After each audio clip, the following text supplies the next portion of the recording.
So I'd like to introduce myself, who I am and what I do and why am I here. I have had other stuff like you guys to do this morning, but I thought it was important to get over here and talk with you. My name, Michelle Perro. I am a pediatrician and a homeopath. I've been practicing for 30 years. It's hard to believe. I finished my residency actually in '85. I started in '82 at NYU Bellevue in New York City. I've been a frontline doc. By training, I'm an emergency physician and spent a lot of time literally on the front line. So lots of clinical experience. So then what happened, how did I get into homeopathy? And that happened about 18 years ago, which is the exact age of my son. And I too, like Mirto, have a very brief story to tell. My son had recurrent croup. And croup is an inflammatory situation here at the level of the vocal cords, often caused by a virus, but not always, which gives kids these really yucky, barking coughs. And my kid had the kind that you rush to the ER, the emergency room with, unfortunately. And I was working with Dr. Ikenze at the time, and I said, Ifoma, she's a friend of mine, what do I do? And she's a Nigerian woman, and she said, Michelle, what's wrong with you? Give him spongy or toaster. And that's a homeopathic remedy, which I've never heard of. As a matter of fact, I never even heard of homeopathy, being a New Yorker. And New Yorkers can be a little dull sometimes, and we know everything about everything. And so I looked into homeopathy, and lo and behold, he got better.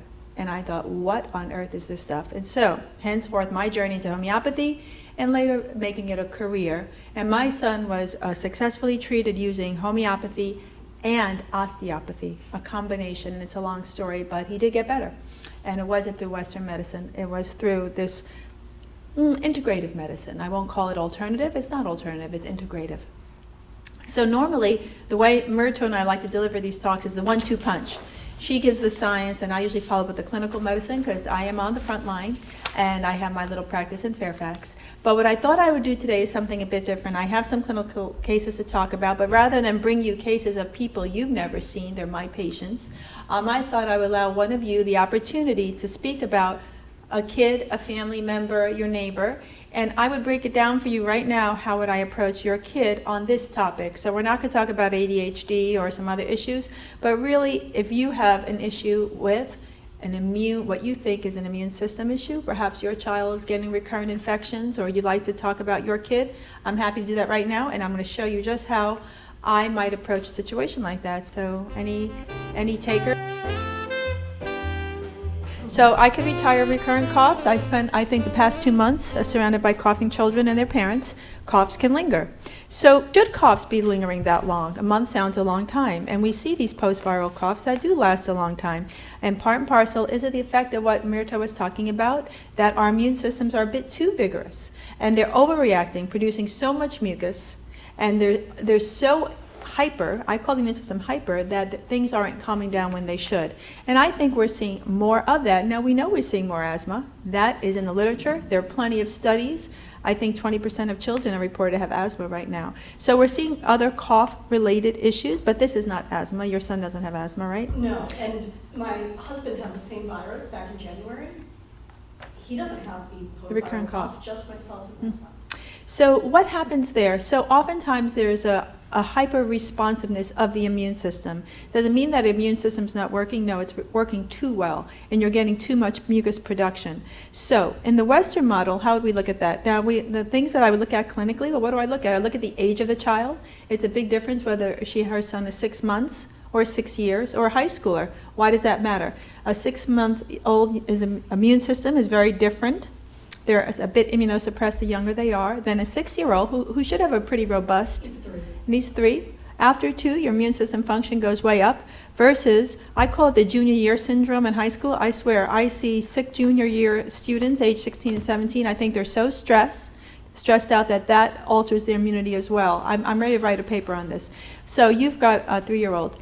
So I know, usually by 3 years old, your immune system's working rather well. And you should be able to handle this now. So if there's a lot of mucus, and we can tell that on clinical exams, so Michelle would bring her kid to the office, Mirto and myself would look at this kid, we would take a very detailed history, because both in functional medicine, integrative medicine, and homeopathy, we need a lot more information to treat rather than in the traditional Western setting.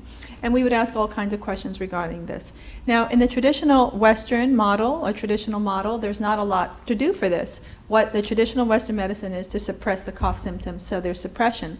Western medicine uses allopathic medicine is the other word for it. We use antis a lot. So, for example, if you have inflammation, we use anti-inflammatories. If you have acid, we use antacids. If you have biosis, we use antibiosis, antibiotics. So this is an oversimplified view, of course, but this is how it works. Homeopathy, which I'm a fan, I love it for kids. It's non-toxic. It's easy to use. Kids love the little sugar pills. We use likes, cures, likes, cure, likes. We give you what you've got to try and cure it. So we have a kid. Of course, we would want to look at that kid and see what this mucus effect was doing. I like to look in their ears and their throat. I like to look back and see if there's a lot of mucus dripping back and listen to their lungs to make sure they're not having some reactive airway where they have too much mucus in there, and see what they're doing, making sure there's not another pneumonia or something going on, which there usually is not. So in this kind of situation, this is a one-time deal. It's not a child with recurrent infection like we're seeing a lot of, and Mirta and I are seeing a lot of those kids.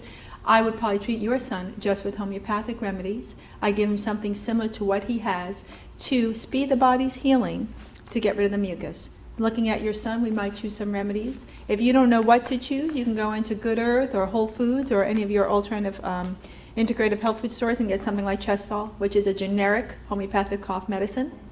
Or we take your case and give you something specifically for wet, juicy cough. And there are a lot of remedies for that. A lot of homeopathic remedies. Remedies like sambucus, like sulfur. We use that. We've been using sambucus for like 2 years. And sambucol. So there's a difference between herbs and homeopathy. Right. I know food-based medicine versus homeopathy. Well, no. Herbs actually have, herbs are plant-based, as you know. But what they have is the actual amount of substance in that plant. So if you're taking the herb chamomile or elderberry, there's actual measured chamomile or elderberry flower in that herb. Homeopathy is a little bit different. It's super diluted. I don't dilute it, the company dilutes it. So there's dilute to such an amount that there's no more detectable anything, plant, mineral, or animal in that substance. So the thinking is that the energy of that substance, whether it's plant or mineral, we use those mostly in children, plants and minerals, it's the energy of that substance is what's curing the child. If I give you enough of that substance that will produce the symptoms in a bigger dose, it will cure you. So that's the thinking of how homeopathy works. You give that remedy, the energy of it, and it will, and allows your body to get in homeostatic balance and heal. That's how homeopathy works. It energizes or balances your vital force, your chi, your life force, however you like to think about it. But it recognizes the innate ability of the body to heal itself, and it tries to support that. So your child, you've already tried a lot of things at home, so what you're hearing is Michelle's already trying things. She went through her herbal book, she's using homeopathy, she's using herbs, still cough is lingering. So then what we would do is, so let's say I heard that story in my office, and I'm hearing that story.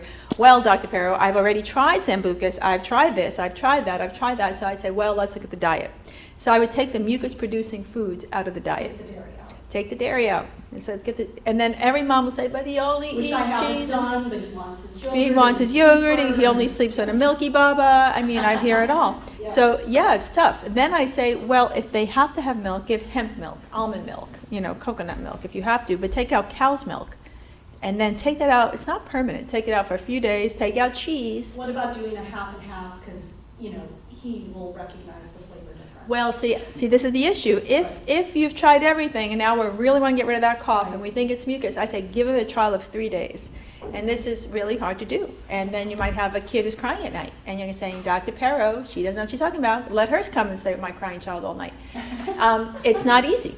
Pretty much just no milk for 3 days. I would say a few days. Yeah. Take them off the dairy. If it's dairy, you're going to see response quickly. It's not like 3 weeks later. It happens quickly. And you take them off all the dairy. And that's the yogurt, and it's all the cheese. It's dairy. And see if they respond. Then I like to use ginger. I like to use mucolytic agents. Ginger's a natural mucolytic agent, and I put a couple of natural raw root in their drink. You can't put too much because it's a very pungent flavor. You can sneak it into a blended drink, like a fruit drink. Definitely he likes the flavor of ginger. So you give a little ginger to break up the mucus. So then we start looking at that.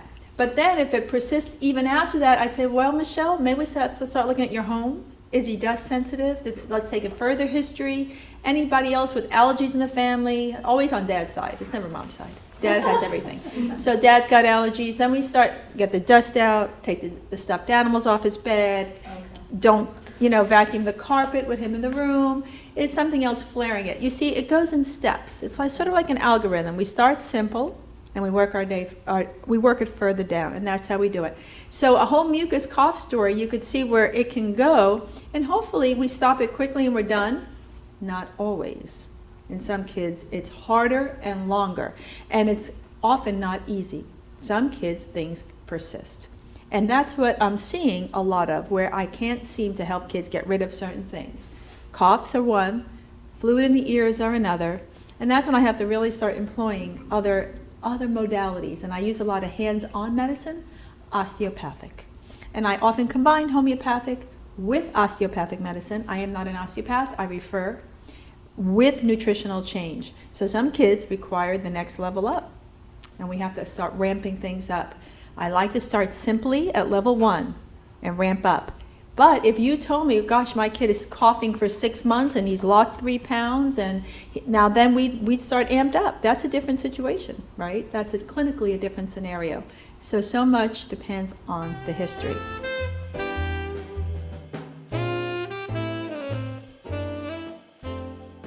Recurrent colds, goopy noses, what are the alternatives for treatment? So even when I'm practicing, there's always a fine balance is what is, you do get a certain amount of viral illnesses in the first year of life, so when kids are little. And if you're a second or third child and you have a sibling in preschool, they come home with a lot more stuff. So we're always trying to balance what is the normal amount of just infection versus excessive infection or inability to kick out infection. There's a difference. So I'm always looking for, is this just a normal exposure rate, physiologic rate, or do we have an issue? It's not always doom and disaster. Some kids it is, and some kids it's just the normal. 2 siblings in preschool, and the third kid was born in January. Bad luck when you're born in January, and they're getting everything. Mom's tired, right? You know this scenario clinically. You're a nurse, you know. So that was one of the first things I need to tease out. Sometimes it's just bad luck. That's one thing. I do want to put a little sidebar in here, and I think a lot of times because parents are so pressured and so many parents work, that a lot of people send their kids to school sicker than our parents did. And I think that's also the fact that I know my mom didn't work when I was little. I don't know if your moms worked, maybe they did. But they were home with us more. I didn't go to school to kindergarten, is when we all went to school, and all my friends went to school at kindergarten. There was no preschool thing going on. Now, I'm almost 55 Monday. I'm old. But so I know people say, I got to go to work. Load them up with some Motrin and off they go. Right. Or people leave my office and I see them going to the park with 102 fevers and, goopy noses. So there's a lot of that going on. So I think there's a higher exposure rate, just in general, because people are stressed and need to go to work. I get it. So that's one thing. Secondly, so the kid with the green goop does not always mean bacterial infection. So as physicians, we're always trying to decide, is it viral, is it bacterial? That's one of the things that in our algorithmic mind, we're always trying to decide which kids could potentially need antibiotics.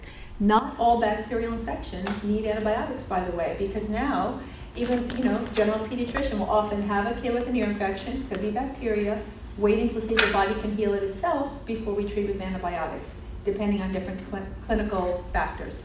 So, green mucus often can occur at the end of a viral illness. It doesn't always mean bacterial. So at the end of a normal cold, you can have green mucus at the end. Persistent green or yellow mucus, if it's persistent and by the clinical definition greater than 10 days, can be bacterial rhinitis, inflammation, infection of the nose, bacteria, or sinusitis. If it's a small kid, it's possible, and we're looking for that. How do we know? We use different clinical questions to figure it out. How sick is your kid? Are they complaining of headache, teeth ache, low-grade fevers, really foul smell of the breath? We're looking for other clinical factors to decide, is this a virus or is it bacteria? We like to know that. I like to know. Even if I might treat your child homeopathically, I still want to know as a Western-trained physician, what am I dealing with? I like to know the diagnosis. I'm always going for diagnosis and then treatment. Well, I'll figure it out. So some of the things I'm looking is, how sick is your kid clinically? How are they looking clinically? Is this kid running around my office tearing it apart? Not that sick. you know, swinging on the lampshades, you know, that kid, versus just kid quiet, sitting in mom's lap, and when mom's saying, this is not my kid's usually bouncing off the, you know, the ceiling, I know the kid is sick. You know, so it depends what they look like. That's one. So we take the history, we see how long it persists, we try to determine bacterial or viral, how sick are they, and then the treatment modalities. If it's a clear-cut whopping bacterial infections, I'll usually give antibiotics. I treat the side effects of the antibiotics. I use a lot of probiotics. I use remedies in conjunction with antibiotics. I change the diet around to accommodate the antibiotics. I use antibiotics judiciously. I like antibiotics in selected children. Not just sort of a knee-jerk response, but it helps the body get rid of the infection if it's a serious infection. Antibiotics save people, there's no doubt. Use judiciously in a sick kid. So what's your criteria for viral versus antibiotic? What are you thinking? It depends on how the kid looks clinically, degree of temperature, concomitant symptoms, local or systemic infection, age of the child, other sick family members at home, repeated infections, the clinical history. If you say, well, gee, my husband and I were just on antibiotics for whopping sinus infections, and now he's got green goop in his nose and a fever of 103, right? Versus, oh, he just had a cold for a couple of days, now it's green. Very different story, right? So it's the history. 90% of times I'll know what I'm going to do based on the history and then the clinical exam and what that kid looks like. So if I think it's viral, and often they are, then I'll treat them homeopathically, is what I'll do. And I'll use remedies. Now, if you tell me, well, he's had 4 sinus infections already, and he's a 12-year-old kid, and it's his 4th sinus infection, and he constantly gets this, I'll definitely do some osteopathic work and to see if there's something that's not draining well. Some parents like to use neti pot. You know that you all know what the neti pot is. That with irrigation, I don't like using neti pot irrigation in sick children because I think it propagates that infection into other parts of their face. I only usually recommend it in allergic conditions where it's not infected. And if I don't know if that mucus is infected, I say stay away from the neti pot. I've seen people have an infection here and then irrigate either with saline squirt bottles or the neti pot and propagate it up through their face. And then they get a whopping sinus infection. So I'm careful with that. And then I will change the diet somewhat. I will say let's up his vitamin C. Let's up the child's vitamin D. I totally agree with Mirto. I love vitamin D. I've been checking everyone for vitamin D levels now. I've gotten like crazed with vitamin D. Up their vitamin D. If they're vegetarian, I will increase their zinc because this is an immune cofactor. It's what Mirto is talking about. Some kids might need a multi with minerals, and I'll make some recommendations. Maybe we need to increase the mineral dose. And I'll often take off dairy. If they're full of gunk, a lot of pediatricians don't believe that dairy makes mucus. I do. Not everybody. You see, it's not everyone. It's individualized. You can't just say, oh, dairy makes mucus. It's not all children. Some kids, I feel, do make more mucus when they eat dairy. Not everyone. So in some kids, I might say, let's stop the dairy.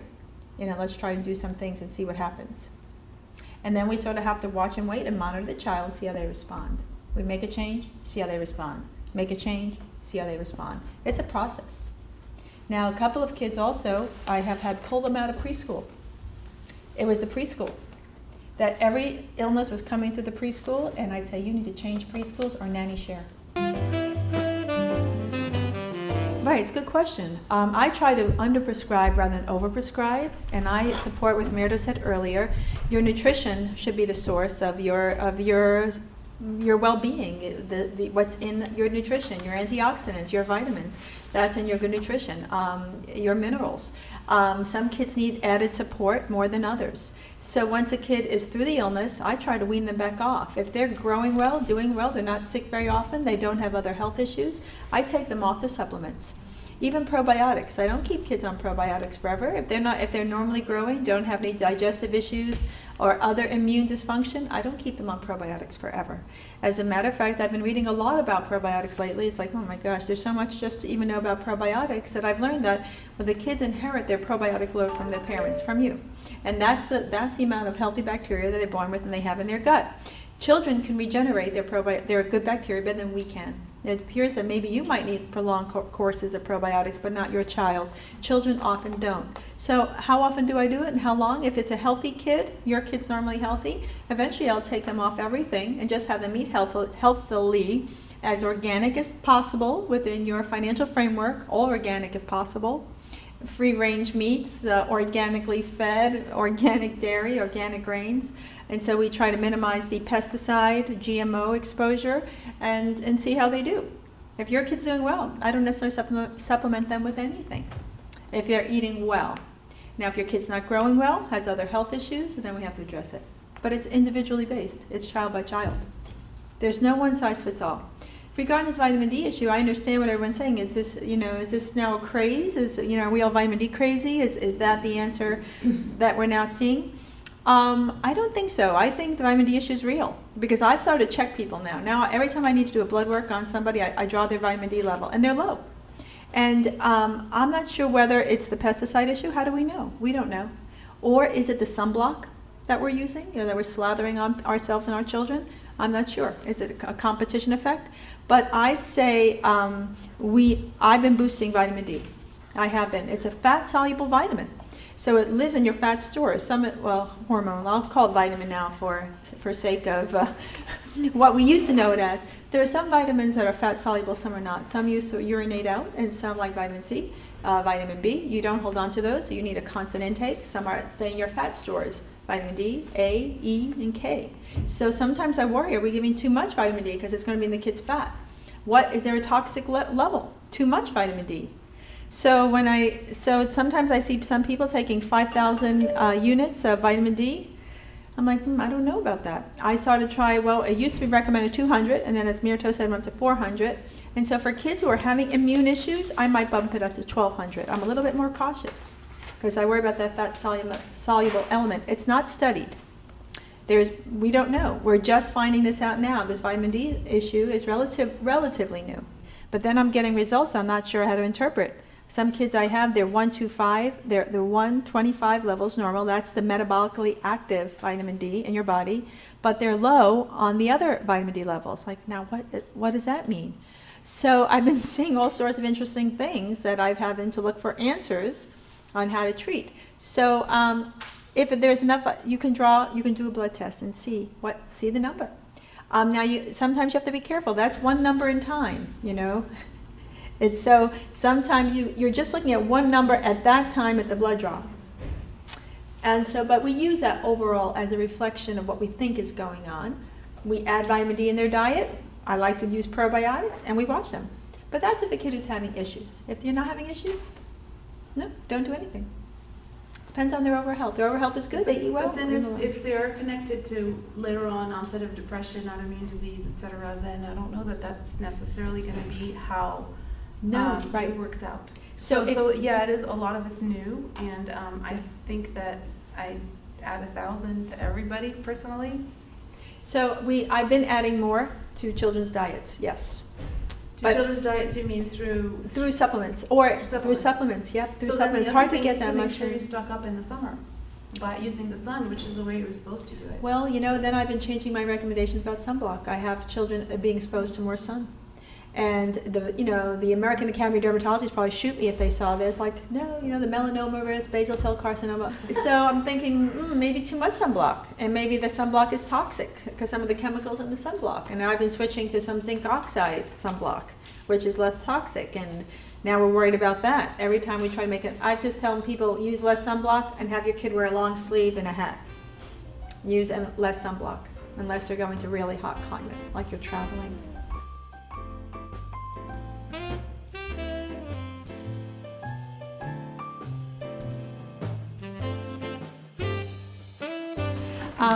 It's hard to know. It's the first time. That story is incomplete. I can listen to that story, and I'm not sure it's the whole story. Because I wasn't the treating physician. A few things. Steroids don't act that quickly, and heel steroids can, but usually they're not quick-acting drugs. There are different drugs we use for asthma. I like them too. I have somebody who's sick from asthma. I'll use there are two different types of drugs. One's a bronchodilator, and that kind of opens up your airways, and the other one's an anti-inflammatory, which is a steroid drug, which you're talking about. And the steroids are not quick-acting in general. not in a half hour. So I don't know what happened to her. 24 hours, yeah. 12 to 24. It takes a would be while. what you So can even if you experience. take prednisone for your poison oak, it takes at least 2 hours to metabolize that. So they're not steroids are not quick acting drugs, but they are immunosuppressants. They can save your life, a steroid. I try not to use them very often, but even with asthmatics. I have a lot of kids and adults I treat with asthma. Almost none of them are on steroids now. I really try to use remedies instead of steroids. But that's another conversation, and maybe we have to do that talk. It seems like we're going to have to do an asthma talk. So we're setting up for the next MAS forum. We'll have to do a respiratory talk. But so what happened there? I don't think because one wheezed and one didn't that she's necessarily going on to develop recurrent wheezing. Why did one wheeze over the other? It might have to do with the amount of virus she got, more of a higher viral load. RSV, if she did get RSV, can produce wheezing. Maybe she had bronchiolitis. Maybe she didn't respond because she didn't have enough smooth muscle in her airway to respond, or they weren't doing the inhaler right. Oftentimes little kids, it's really hard to get that inhaler in unless you send them home with a nebulizer. So you're actually nebulizing their nose or their throat. So if I have a kid who's really wheezing, I send them home with a machine. It's called a nebulizer. And if I need to get that medicine in, I nebulize it. It's much more effective than using that little inhaler. It's called a metered-dose inhaler. You've all seen the asthmatic inhalers, right? So I don't know what the full story is, but my guess is if she recovered well, she's not at increased risk of asthma unless parents have it, or we have some immune issue going on from one of the plastics or pesticides or gosh knows what. So she's one of those watch and wait. But on the other hand, I would just wait as a pediatrician. RSV can cause recurrent wheezing, yes. It happens more when you get it younger. So RSV is not actually a benign virus. It's a yucky virus.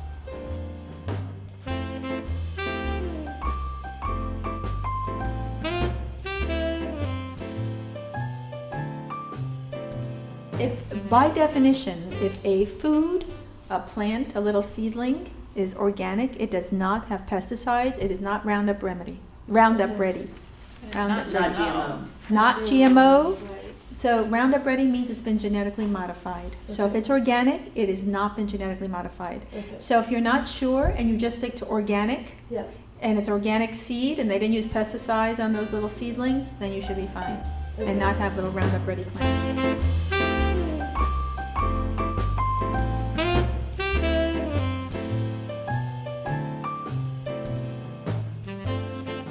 They're no longer infectious per se. It's usually an irritant cough from their own immune system. If their energy is good, they don't have a fever, they're fine except for an occasional cough, yeah, I send them to school.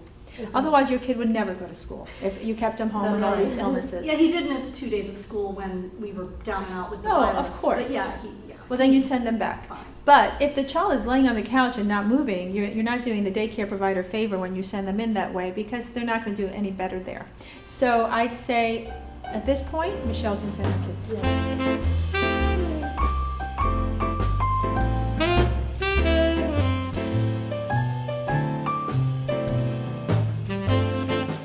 Doses of a remedy is what I say. If you don't see any response after 6 doses of a homeopathic remedy, which is usually a day or two, I change the remedy. It's not right. So let's say for a typical, cough, there are about, oh my gosh, I use 40 or 50 remedies commonly. The less specific a cough is, the harder it is to nail a remedy right. So the more profound your symptoms are, the easier it is to get the right remedy. So when things are vague, oh, a little cough, a little this, a little that, it's really hard to nail a remedy.